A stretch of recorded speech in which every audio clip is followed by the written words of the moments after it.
Hola, bienvenidos al canal nuevamente. Eh, es un gusto saludarlos otra vez. Saludo a todos los suscriptores y público desde Estados Unidos hasta Chile.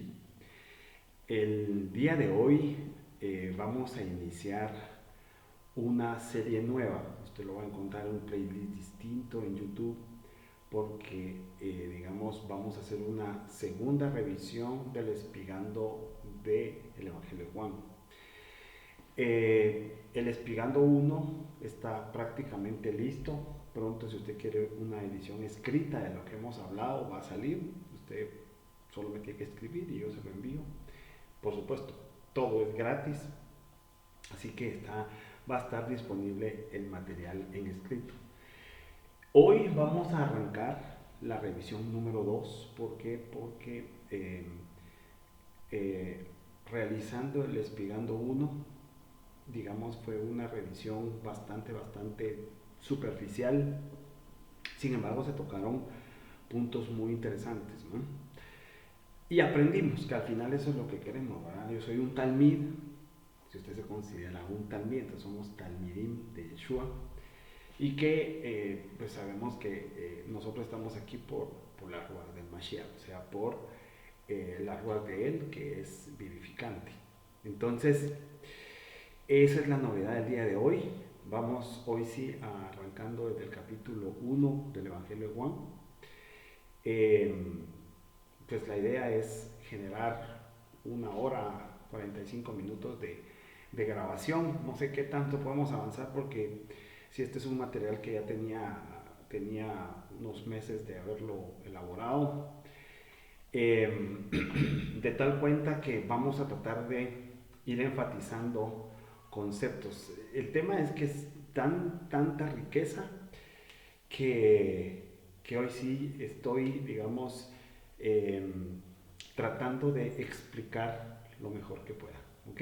O sea, no quiero asumir que usted lo sabe, simplemente quiero explicar lo mejor que pueda y ya sabe que estamos abiertos a las preguntas. En los estrenos normalmente estoy conectado, así que pueden lanzar sus preguntas por ahí o comentarios. Adicional, me pueden escribir, ¿verdad? mashiachgemet@gmail.com. Bueno, le voy a contar cómo va este asunto.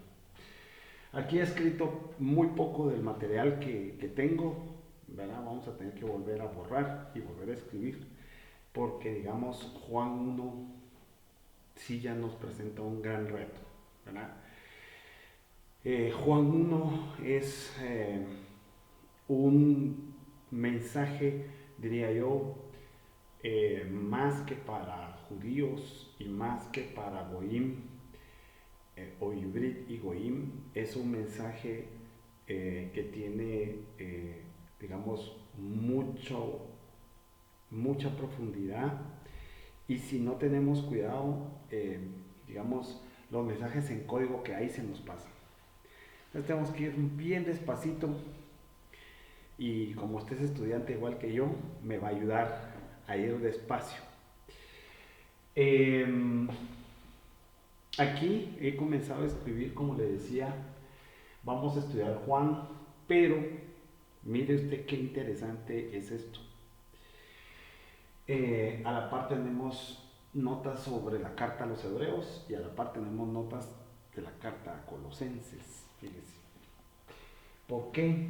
Porque usted va a ir, digamos, escuchando y si va leyendo conmigo la narrativa digamos, de estos conceptos. Yo le llamo conceptos porque eh, sí estoy convencido que se fueron desarrollando poco a poco. Yo la vez pasada le expliqué cómo los evangelios se fueron haciendo. Bueno, eh, ¿qué más le puedo decir de introducción? Miren, eh,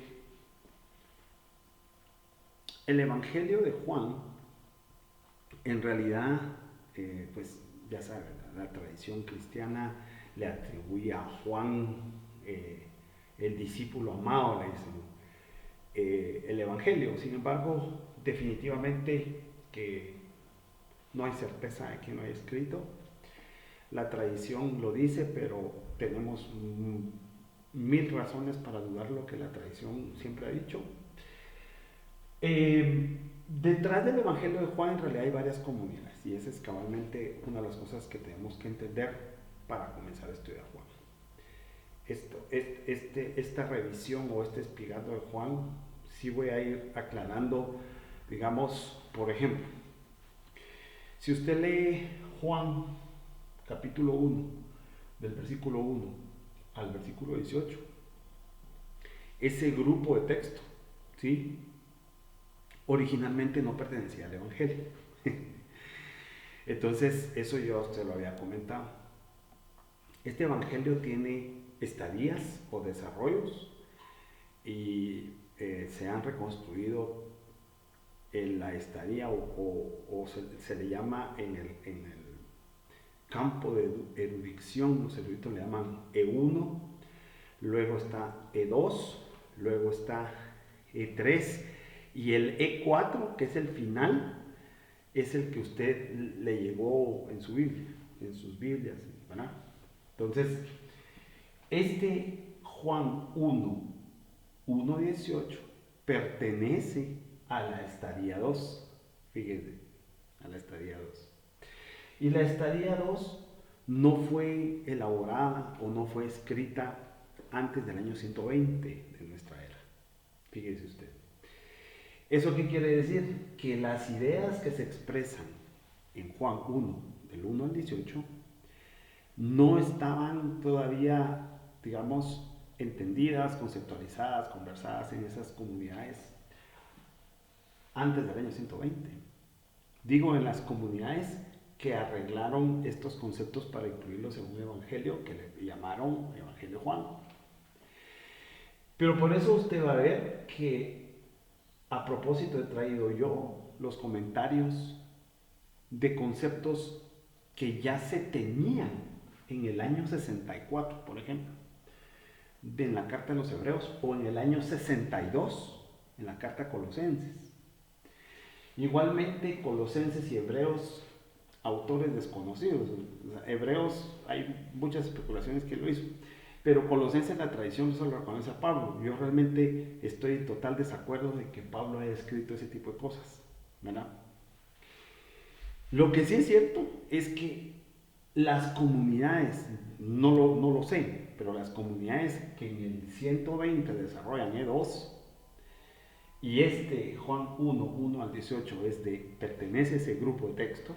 Yo los tengo, para que los quiera, y los tengo entre paréntesis, los tengo en griego y los tengo en español. Bueno, también tengo versiones con muchas palabras hebreas de Juan. Tengo varias, entonces están a la disposición de usted también. Solo me escribe y yo se los envío, le envío el link, la página, etc. Bueno, cierro el paréntesis. Lo que le quiero decir es que lo que se escribe o lo que creía la persona o las comunidades que están detrás de Colosenses, año 62, y los que escriben Hebreos, año 64, ahí Hebreos 1, 1 al 14, Colosenses 1, 1 al 18, seguramente tuvieron que permear en las diferentes comunidades por donde se movía el mensaje del Mashiach. De tal cuenta que mi teoría es que estas comunidades juánicas, digamos, por ponerles un nombre, tuvieron que tener acceso a estos conceptos de una o de otra forma. No tengo cómo probar la conexión o la cadena del concepto entre el que escribe Colosenses y Juan y el que escribe Hebreos y Juan, pero mire cómo lo vamos a ir mandando nosotros en esta revisión. Eso es un punto. Otro, fíjense, eso significa que el E1, porque si este es E2, entonces había un E1, Evangelio 1 o estaría 1. El E1, ¿dónde iniciaba? Ya también se lo voy a compartir en el Espigando 1 de Juan. El E1 arranca en Juan 1:19 y Juan 1:19 arranca con el testimonio de Yohanan el Inmersor, conocido en la jerga cristiana como Juan el Bautista. ¿Ah? Y entonces se da cuenta que el Evangelio de Juan, o sea, estaría en uno, arrancaba exactamente igual a Marcos, exactamente igual, con el testimonio de Johanán el Inmersor, hablando y dando testimonio de quién es el Mesías. Dese cuenta. Después, eso es antes del año 120. Ya después del año 120, más o menos, que sale y se compone E2, entonces ponen E2, los primeros textos 18 versículos los ponen antes de 1. De tal manera que usted ahora encuentra E2 primero y luego el original E1 a partir del 1.19. Va, ahí está. Bueno, yo me puedo pasar hablando de cómo se elaboraron los evangelios mucho tiempo, porque ha sido, por lo menos estuve unos 8 años, el cristianismo de los primeros 100 años de la historia. O sea, sí me dediqué bastante tiempo a leer, tengo mucho material para el que quiera, les puedo compartir bibliografía, muchísimo material sobre cómo se fue formando el concepto, las comunidades, los movimientos, etcétera, etcétera. Tengo mucho material, así que con gusto los puedo compartir. Y que por esa razón no voy a seguir hablando de cómo se hicieron los evangelios, porque si no me voy a echar la hora aquí y no avanzamos en esta revisión de Juan. ¿Ok? Bueno. Vamos a, digamos, este Juan 1:18, sí vamos a ir utilizando y leyendo Hebreos y Colosenses para, digamos, encontrar, es bien importante encontrar los conceptos de E2, digamos Juan 1:18, en los conceptos que ya se tenían antes. En otras palabras, para el que no lo sabía, los conceptos que usted lee en Juan 1:18 no eran precisamente nuevos. Ya venían circulando. Saquemos la cuenta, si esto es 120, más o menos 60 años antes. 60 años antes. Esos conceptos ya se tenían, ya estaban circulando en las diferentes comunidades de Palestina, Siria, ¿verdad? Posiblemente parte de Europa, ¿verdad? Colosas. O sea, sí, los conceptos de Juan E2 no son nuevos, pues. Son nuevos para el Evangelio de Juan, pero no son nuevos para las comunidades de alrededor de Palestina, Europa, Siria, veamos, parte de Europa, pues, ¿verdad? O sea, esa es una conciencia que usted tiene que tener cuando lee el Evangelio de Juan, ¿verdad? O sea, con todo este conocimiento usted debería de volverse un talmid bastante inteligente al momento de leer los evangelios. O sea, en otras palabras, el mensaje también es, cuando escuche usted, no sé a quién escucha, ¿verdad? No, qué religión, si es cristiano o no es cristiano, qué clase de cristianismo tiene, pero digamos, tenga cuidado, digamos, de lo que oye y cuestione lo que oye, pues, ¿verdad? Por eso le estoy yo capacitando para que usted tenga el conocimiento y cuando usted escucha algo que normalmente se dice con ignorancia, usted tenga las bases para decir, mire, esto es de esta manera, ¿verdad? Porque al final de cuentas, si usted es un talmid de Yeshua, esto debería saber. Es una tarea que usted no puede pasar por alto. Bueno, listo. A ver, vamos a comenzar leyendo Juan 1:14. Fíjense, Juan 1:14. Yo voy a usar varias versiones. La verdad es que las versiones que usemos, sí y no, tienen que ver. Al final, lo más importante ya lo sabemos. Las versiones es nada más para que nosotros vayamos como que validando los conceptos. Y al usar más versiones van a surgir más preguntas. Y de eso se trata. Yo necesito que usted se formule preguntas, ya sea que usted se las responda en sus grupos de estudio o sus familiares, que sean amigos, se lo respondan o mándenme sus preguntas. Es interesante lo que surge de estas lecturas. Miren, comencemos. Juan 1:14. ¿Qué dice esta? Fíjese. La Torá fue hecha carne, Fíjese, así dice esta. La Torá fue hecha carne. No dice la palabra, dice la Torá. Y habitó entre nosotros. Y vimos su tiferet. Sí, y vimos su tiferet. La tiferet como del único engendrado de Abinu, lleno de favor inmerecido y de Emet. Fíjense, eso quería estas versiones que tienen bastante, digamos, bastante concepto, palabras hebreas y arameas que nos ayudan a entender el concepto del judaísmo de Jesús, ¿no? Y por supuesto, del judaísmo que estaban entendiendo las comunidades, o malentendiendo, puede ser. Entonces, lo primero que tenemos que notar es que la dabar, que es un concepto, digamos en hebreo dabar, es un concepto que trata sobre la palabra que sale como si un hombre hablara, es dabar.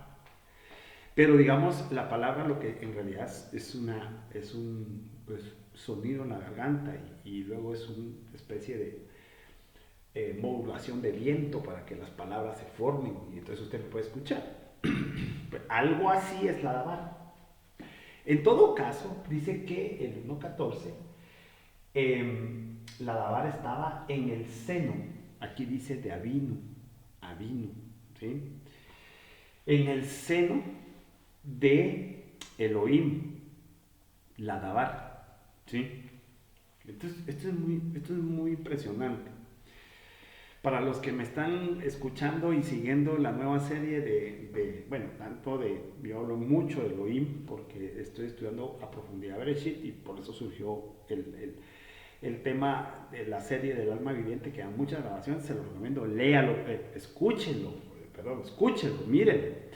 Igualmente, la nueva serie del mundo prototipo le va a dar mucho conocimiento sobre quién es Elohim.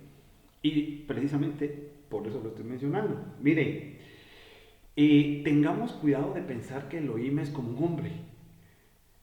¿Sí? El Elohim del Bereshit 1. Tengamos cuidado porque, digamos, se piensa que, por ejemplo, Elohim Aleph Tav es como un hombre. Y ese es un concepto erróneo.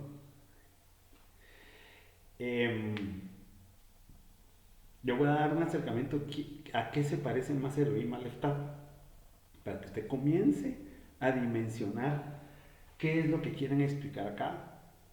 Fíjese que la dabar en el seno de Abinu, según Juan 1.14, se debe de entender que, bueno, en primer lugar, ¿por qué lo están explicando? Porque la dabar se va a manifestar. Eso es lo que el Evangelio de Juan en el capítulo 1 quiere explicar, que se está manifestando.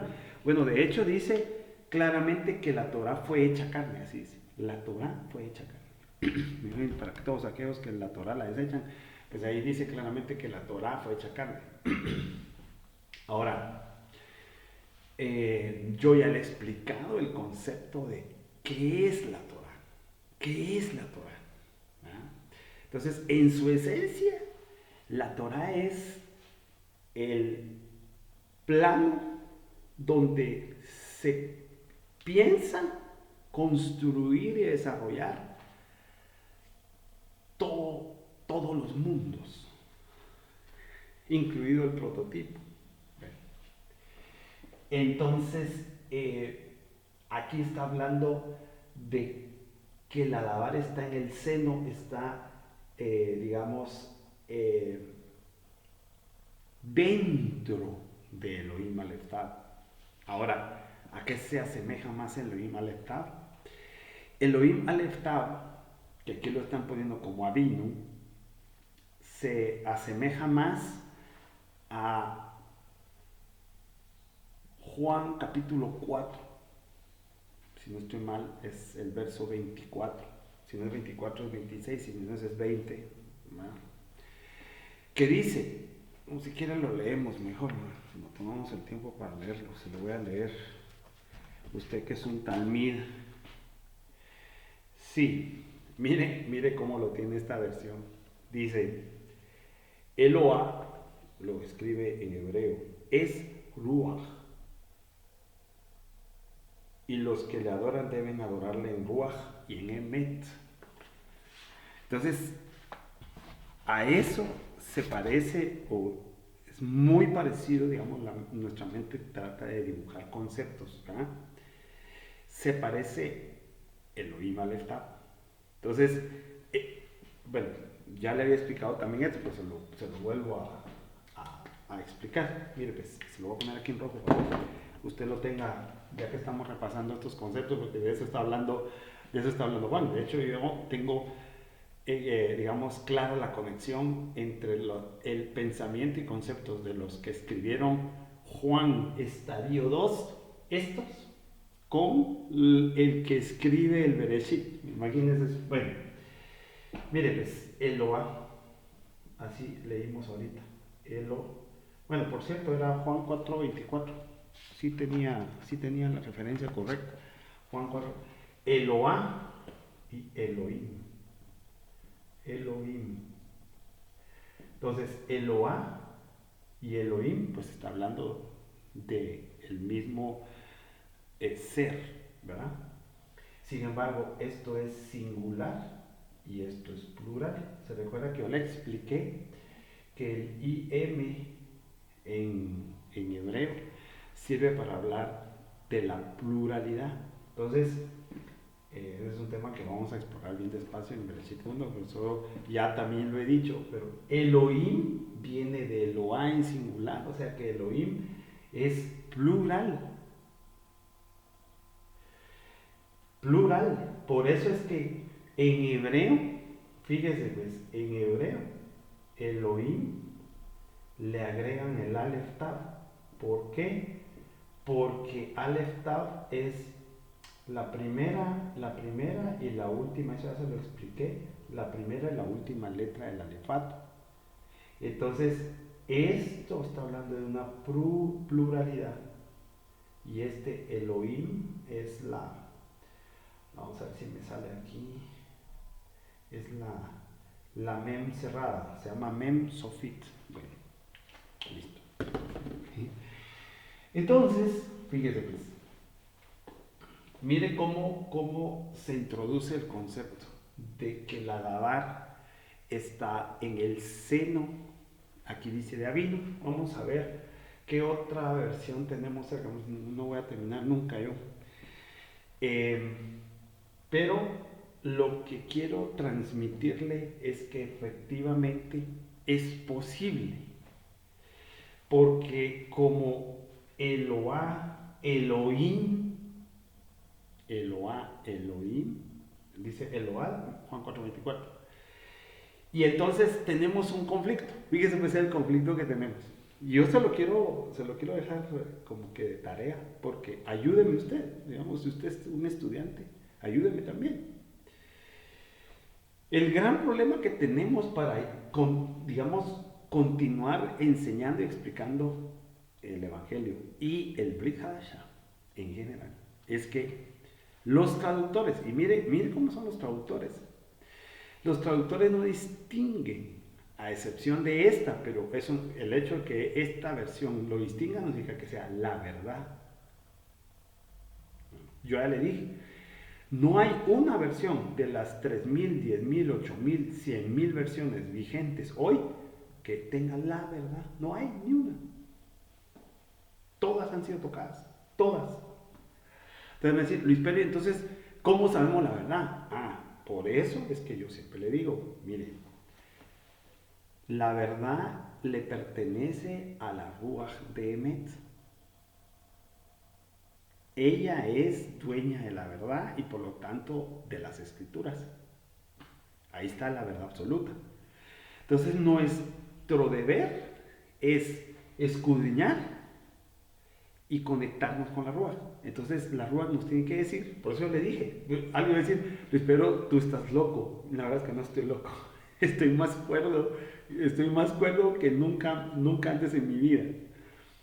Mire, al conectarnos con la Ruach de Emet, nos devuelve la Ruach de Met el mensaje. Nos conectamos y nos devuelve el mensaje. Entonces, ese devolver el mensaje nos da la certeza a nuestra mente y sobre todo a nuestro Neshama, ¿verdad? De que lo que estamos leyendo, escudriñando, pensando, va por la ruta de la verdad. No es que tengamos la verdad absoluta, porque nuestra mente nos limita, pero sí nos acercamos a esa verdad de la Ruach de Met. Ahora, ¿a qué me refería yo con Eloah, Elohim y los traductores del Brit Hadashah en general? Perdón. Miren pues, los traductores no se ocupan o no se ocuparon, siguen traduciendo, y no distinguen porque no tienen el concepto hebreo. Yo he encontrado, mire, de verdad, escritos que uno dice del Brit Hadashah, estos definitivamente ni sabían hebreo, ni eran judíos, por la forma en que quieren expresar las cosas, ¿verdad? No se nota rápidamente. Ahí le voy a dar unos ejemplos. No hoy, otro día.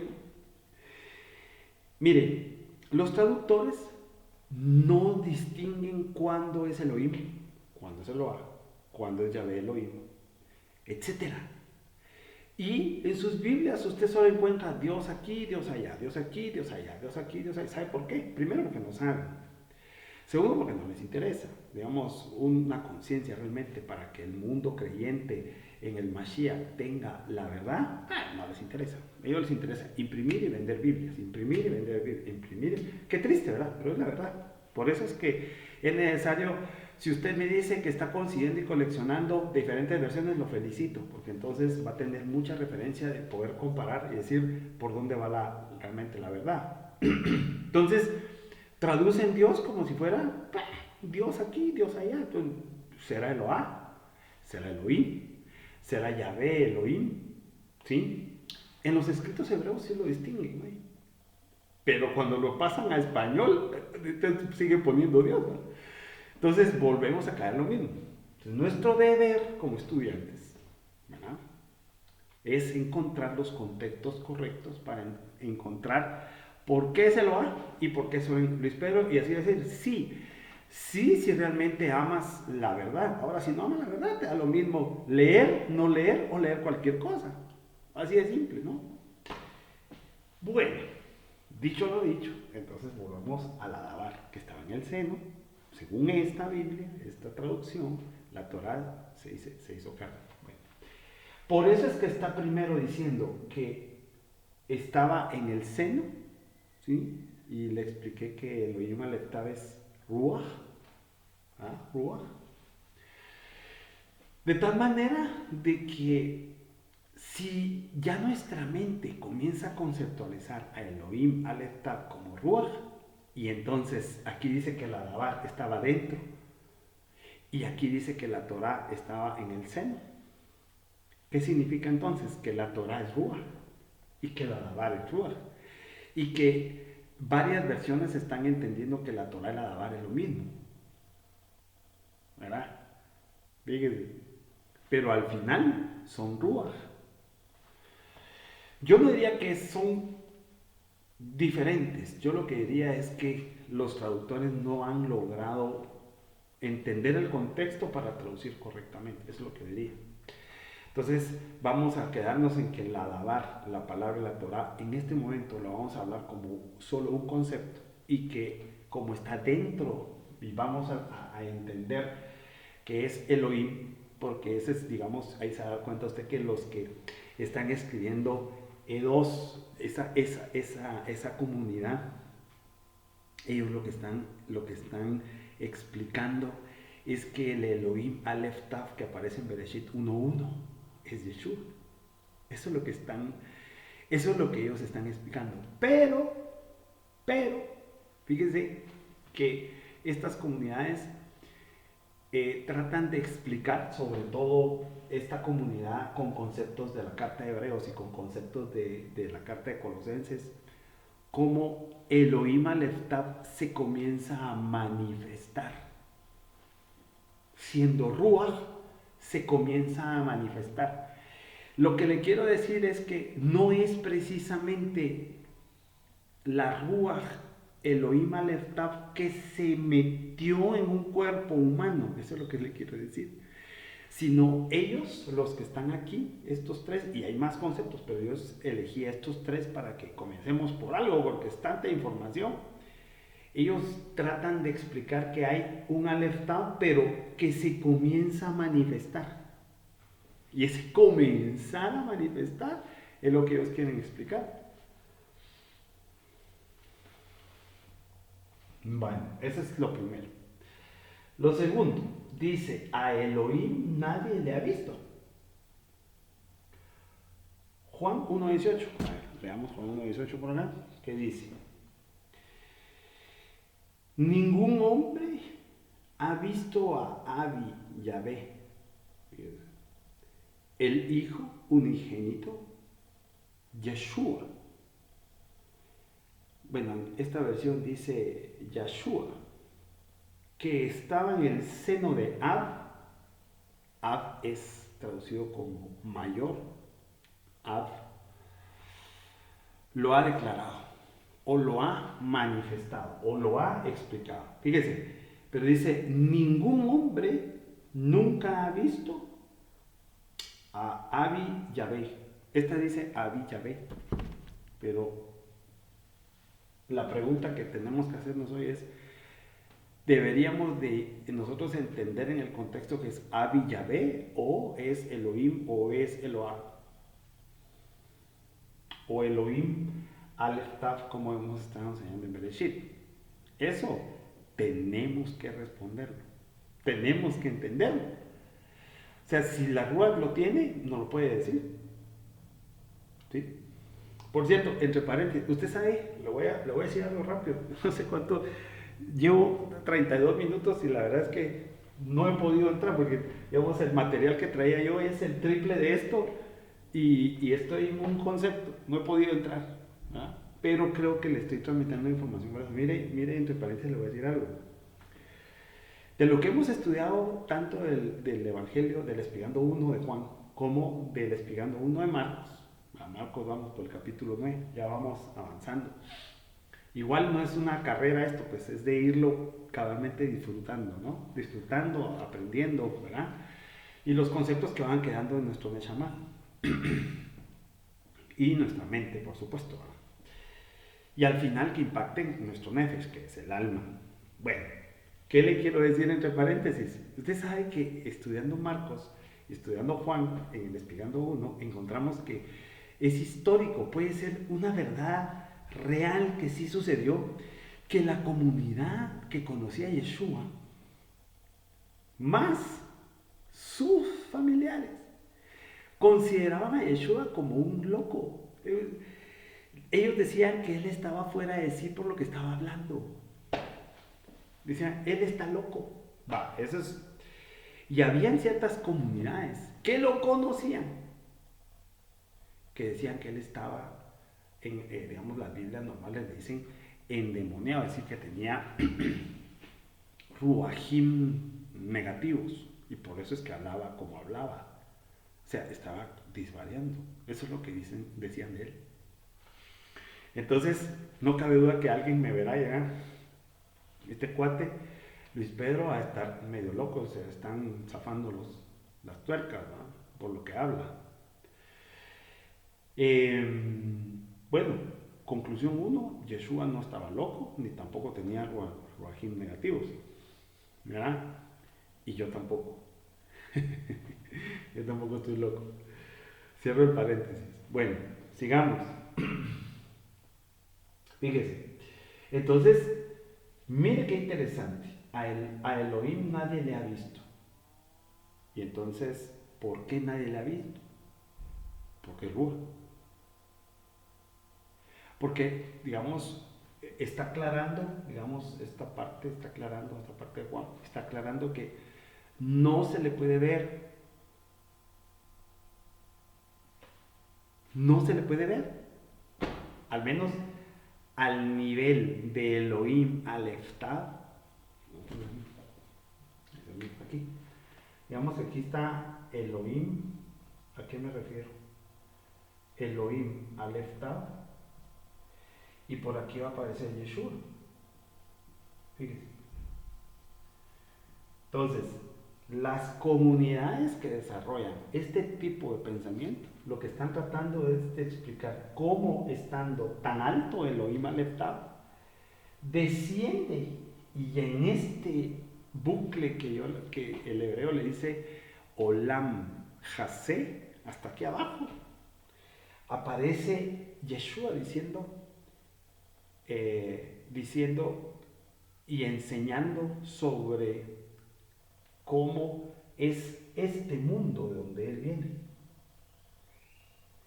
Entonces, digamos, aquí tienen que haber cielos, y usted estaba aprendiendo eso conmigo, para que él vaya bajando y entonces finalmente aparezca como Yeshua. Eso es. No es que estaba Elohim Aleph Tav y bajó, porque Elohim Aleph Tav es Ruach, pero Yeshua no era Ruach, ¿verdad? Ahí dice claramente en el que leímos que la Torah fue hecha carne. Bueno, hay que entender también el concepto de carne. No me voy a meter ahorita eso, pero lo tenemos que explicar. ¿Ah? Bueno. Este, digamos que sería de los conceptos más básicos que están introduciendo en E2. A ver, ¿qué más podemos ampliar? Hebreos 1:1 al 14 nos comienza, digamos, a contar también sobre Yeshua, pero mire cómo Hebreos lo cuenta. Hebreos 1:2 dice que nos han hablado por medio del Hijo, dice. Se lo voy a leer. Aquí tengo yo esta versión.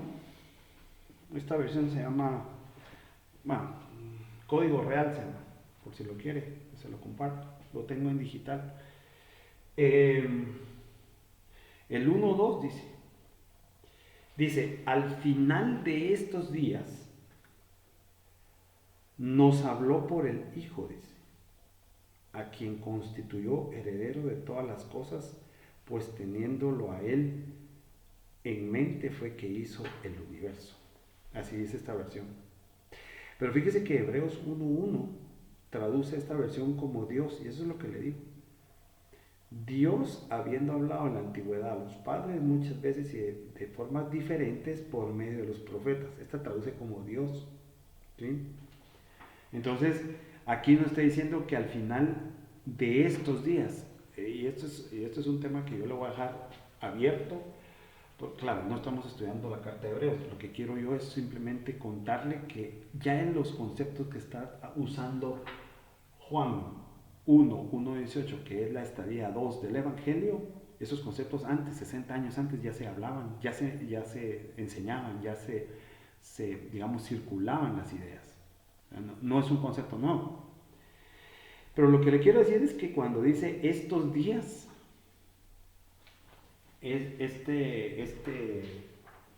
digamos, mensaje está hablando exactamente de los días que habla el Bereshit.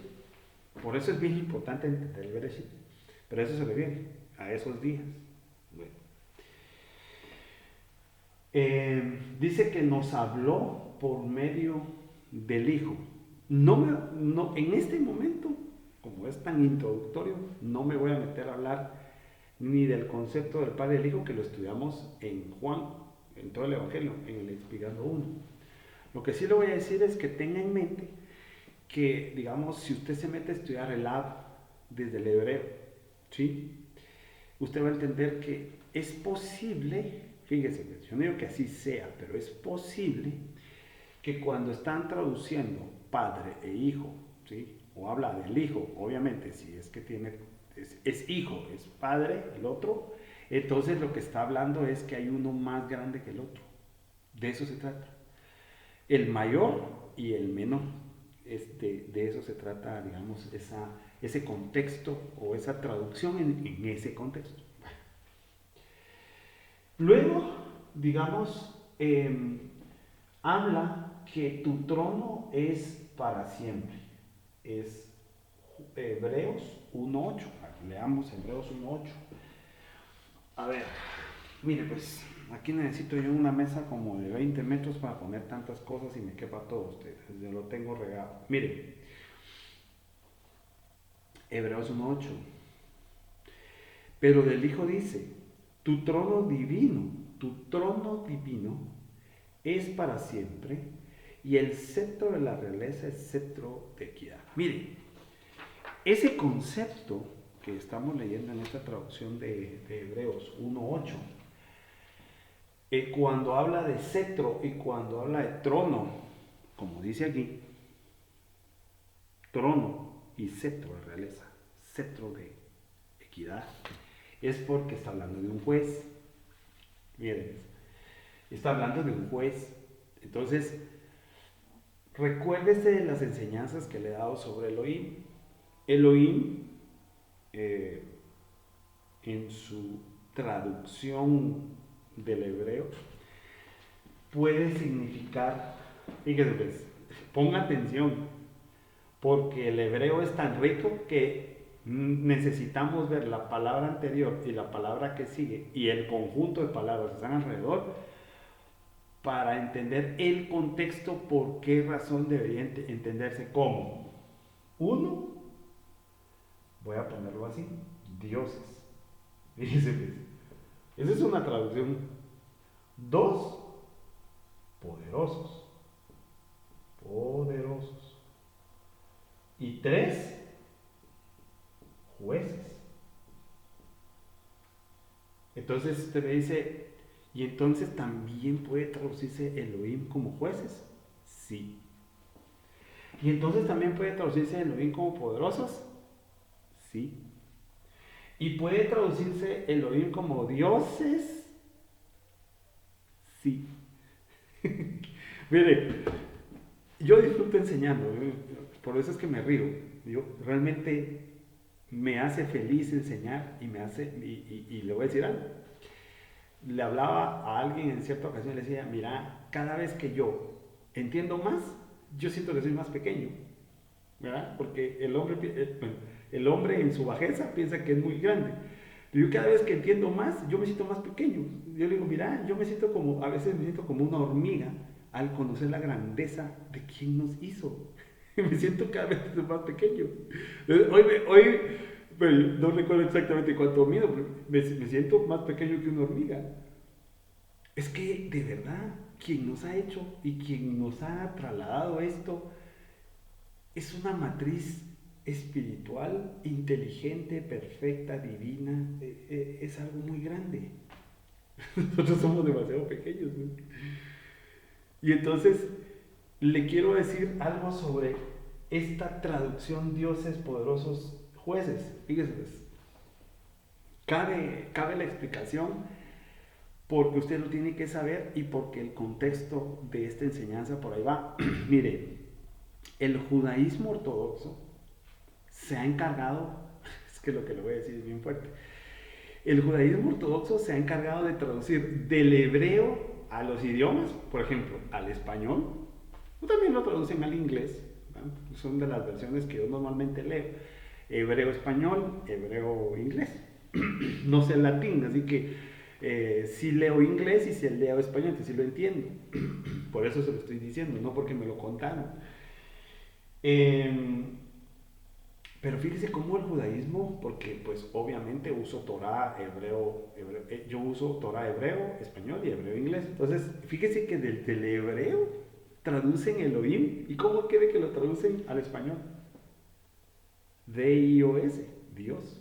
Mire, qué cosa, pero es un judaísmo ortodoxo.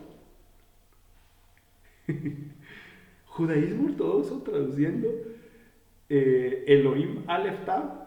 En primer lugar, Elohim Aleph Tav no tiene traducción. ¿Sabía usted eso? Elohim Aleph Tav no tiene traducción. Aleph Tav no. De hecho, usted lo ve en las Biblias en inglés, en español, etc. No aparece Aleph Tav. No tiene traducción. Solo está en hebreo. Entonces, ellos adrede traducen Dios, Elohim, Aleph Tav, como Dios, sabiendo ellos que no tiene traducción. y lo ponen como Dios, D-I-O-S. Usted sabe, Dios, digamos en español, viene del griego Theos, T-H-E-O-U-S, Theos. Es el griego Zeus. Y Zeus viene de Zeus, pues, ¿verdad? Por eso es que le llaman en la mitología griega Zeus, porque viene de Zeus, con T, T-H, Zeus.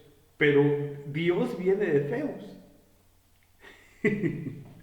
Y el judaísmo, lo más tremendo es que el judaísmo ortodoxo traduce Elohim Aleftad digamos, de la Torá al español como Dios. ¿Por qué? ¿Por qué?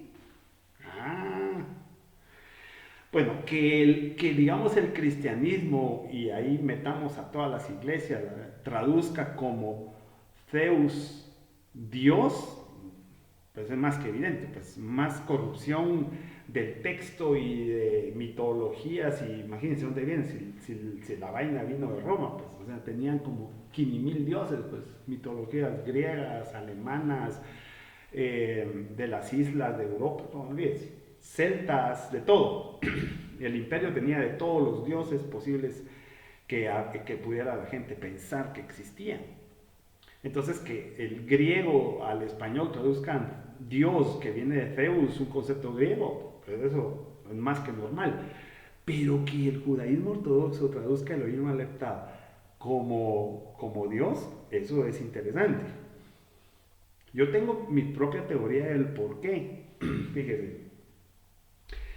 Y mi teoría es que ellos están ocultando algo. Y están ocultando esto. Dioses poderosos, jueces.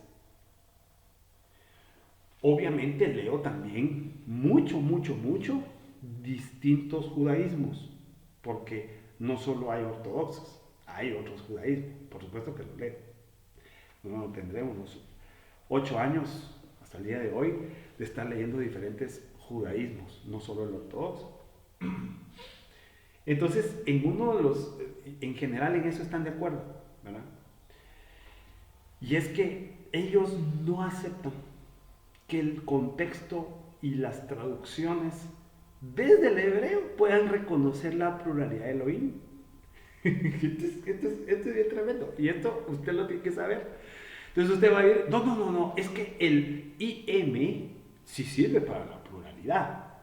Pero en el caso de Elohim no, dice, fíjese, en el caso de Elohim no, sino en el caso de Elohim sirve para hablar de lo irrepetible y de lo excelso. O sea, el IM es algo irrepetible y excelso de Hashem.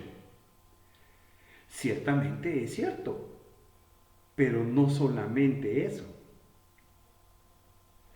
Entonces, para evitar hablar, porque ¿cómo deberían de traducir si se pudiera traducir? Si a mí me preguntan, que por cierto, son tantas cosas que tengo que hablarle. Si a mí me preguntaran, ¿cómo traducirías tú, Luis Pedro, Elohim Aleftad? No lo traduzco, lo dejo tal cual aparece en el texto. Porque si cambia eso y lo traduce, cambió todo el sentido. Precisamente, cambió el sentido. Por eso tenemos le decía hace un momento, ¿en dónde traducir, digamos, en el Brit Hadashah Elohim? ¿En dónde va Elohim Aleftad? ¿En dónde va Yahvé Elohim? Es una mezcolanza. Ya se ahorraron todo lo traducen como Dios. Pero el judaísmo todo eso también. Y le decía, mire pues, que por cierto, hay un judío muy interesante que sigo y escucho.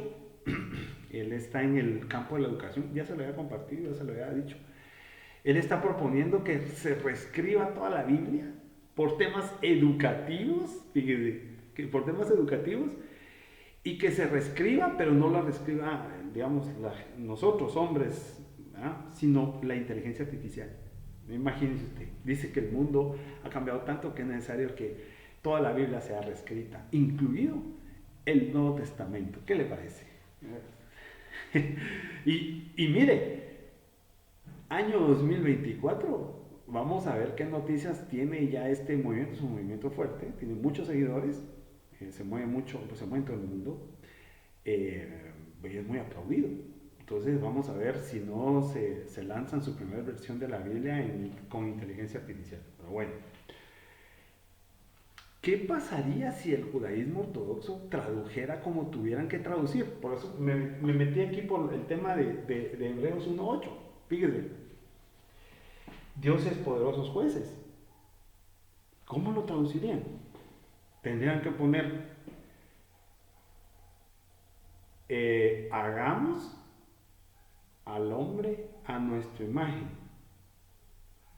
Y los dioses crearon al hombre. Así de bien, ¿no? O si quieren traducir como traducen normalmente en su Biblia normal. Entonces, creó, y nos creó, crearon los dioses, los cielos y la tierra. Así es bien traducir. Entonces, ellos saben eso, pero no lo quieren, no quieren entrar en la polémica de estar diciendo, no, es que esto no cabe en el tema plural. Es para hablar solo de lo grande que es Él, de lo incomparable que es Él. No es cierto. No es cierto lo que ellos dicen. Por supuesto que es incomparable e irrepetible. Eso, ¿verdad? Pero el contexto más claro. En primer lugar, si recordamos cómo Él crea, dice claramente Elohim Aleph Tav. Yo eso lo acabo de decir. Elohim Aleph Tav. Él es una especie de ruaj que se... Es que esto lo tenía preparado para otra serie. Es una especie de ruaj que se multiplica, pero es el mismo. No, es un concepto bien pesado, Elohim Aleph Tav. Digo, para nuestra mente. Entonces el judaísmo ortodoxo lo que hace es ocultar. Entonces te usa como Dios. Imagínese usted qué fácil. Elohim Aleph Tav, Dios aquí, Dios allá. ¿Verdad? Y cuando van a hablar de Yahvé Elohim, entonces ponen Hashem o ponen Adonai. Bueno, más adelante hablaremos de eso, pero lo que le quiero decir es que sí hay un ocultamiento de Elohim Aleph Tav. ¿Por qué? Porque Elohim sí se puede traducir como dioses, y sí se puede traducir como poderosos, y sí se puede traducir como jueces. Lo que el Bereshit, lo voy a explicar en la serie del prototipo, el mundo prototipo, está hablando en Bereshit 1.26, es que no había uno creando, habían muchos creando. Bueno, eso es por un lado, porque también lo ocultan. Aquí esto es muy fuerte y por favor, yo lo he dicho y lo voy a decir con toda la libertad porque ya lo dije en otras series y le invito a que si usted se siente incómodo, ya ni escuche grabaciones del canal y retírese porque esto es para gente madura, esto no es para niños, ni tampoco es para religiosos, no estamos aquí para hablar religión, estamos para hablar la verdad. La otra razón por la cual el judaísmo ortodoxo no traduce o traduce mal Elohim Aleph Tav, o cuando quiere hablar de Yahvé Elohim, también habla de Hashem.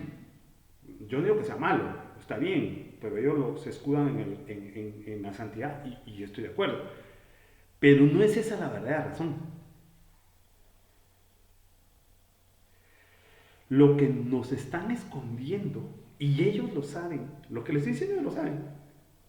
Hable con un judío de cualquier judaísmo y le va a decir que el IM es para hablar de algo excelso, irrepetible. No para hablar, solo en el caso de Elohim no aplica la pluralidad, de ahí para lo demás sí aplica la pluralidad, fíjense, según ellos. Pero igual, el hecho de que ellos hablen hebreo, este idioma no les pertenece a ellos. Este idioma le pertenece al Mashiach, a la Ruach, Behemet, le pertenece. Esto no es de ellos, ¿verdad? Bueno. O sea, ellos no tienen el derecho, no es derecho reservado. Mire, la otra razón por la cual ocultan es porque dentro del concepto de Elohim Aleptá hay una introducción en el Bereshit 2 de alguien diferente. Y por eso es que aquí usted está, en lo que hemos leído, usted encuentra que dice Yahvé Elohim, por ejemplo. O aquí ya le están diciendo Avinu, ¿verdad? Pero si usted es un buen estudiante y pone atención, yo le he soltado cosas bien interesantes, y esto ya se lo dije. Ellos están ocultando algo que es evidente. Y nosotros lo vamos a revelar, y lo vamos a enseñar, y lo vamos a explicar. Que hay una manifestación de Elohim Yahvé masculino, y hay una manifestación de Yahvé Elohim femenino. Eso es lo que ellos saben, pero ocultan, ¿sí?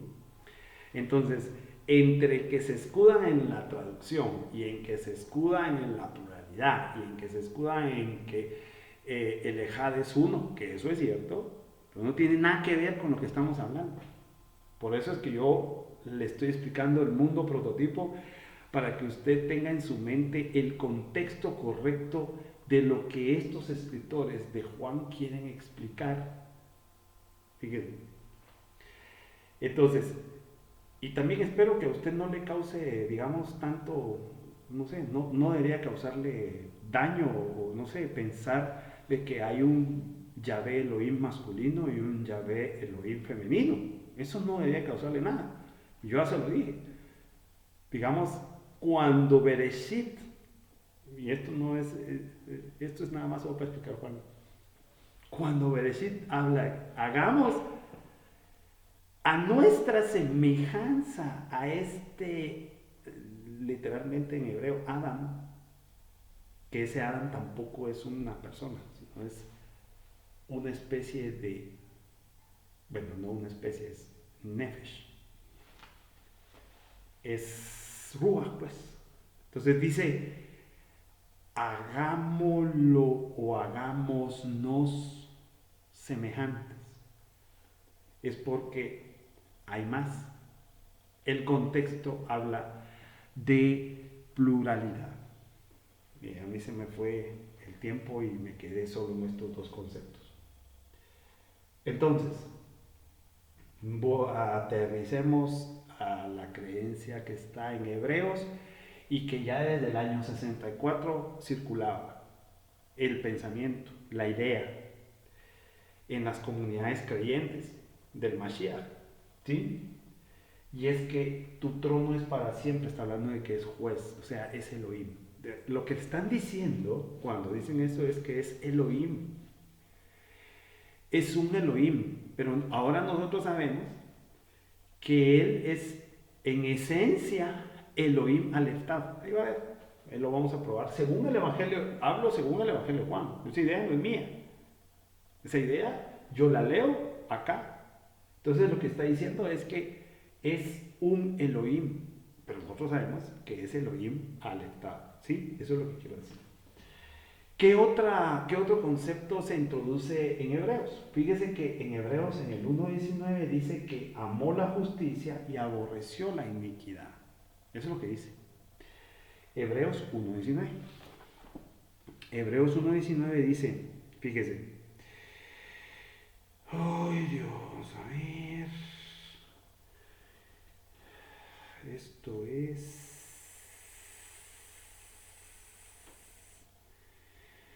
Déjeme ver en dónde está.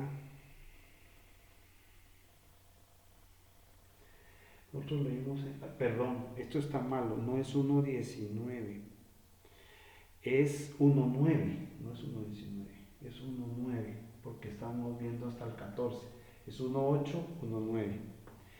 Entonces fíjese que el 1.9 dice, amaste la justicia y aborreciste la maldad.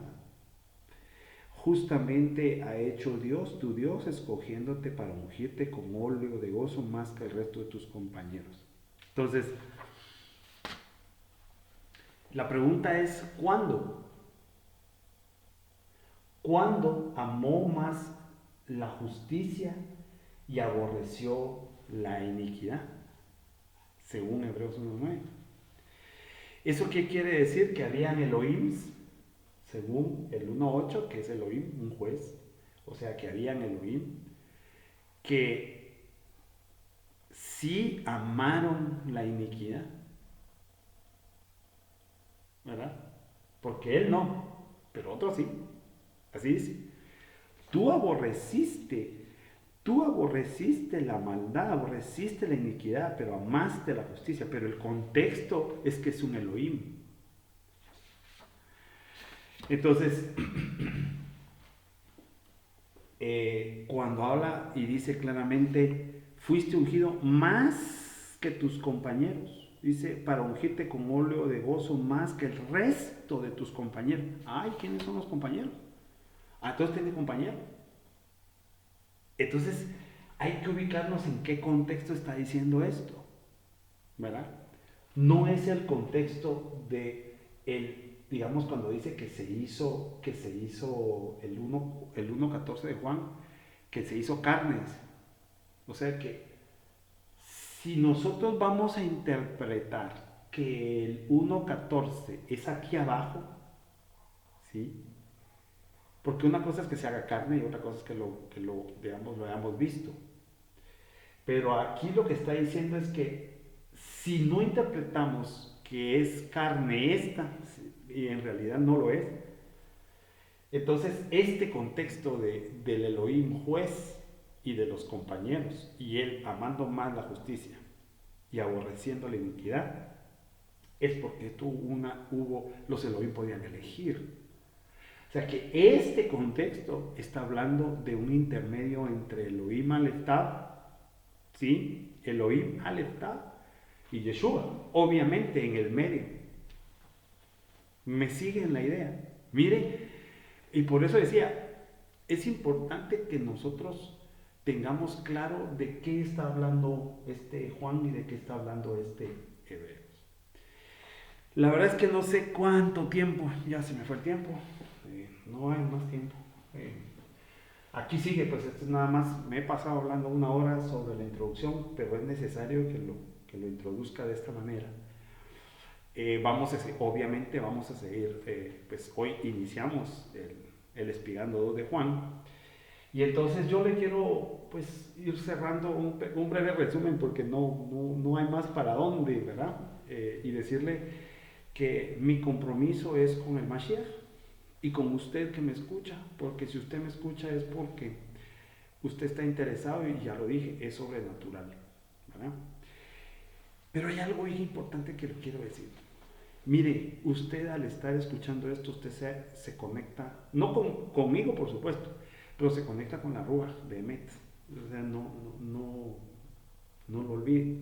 Usted cuando comienza a escuchar esto se está conectando con la Ruach y se conecta, por supuesto, con el Mashiach. Entonces, eso le quiero dejar en esta tarde, en este día. Así que la Ruach de Emet le dé a usted la inteligencia, la emocionalidad, la paz, la certeza, shalom, para que siga escudriñando y siga, digamos, entendiendo el mensaje. Ahora, en este caso, que nos aqueja es el Evangelio de Juan capítulo 1, en esta nueva serie de El Espigando del Evangelio. Así que, Shabbat Shalom nuevamente, vivámoslo cada día que podamos. Muchas bendiciones.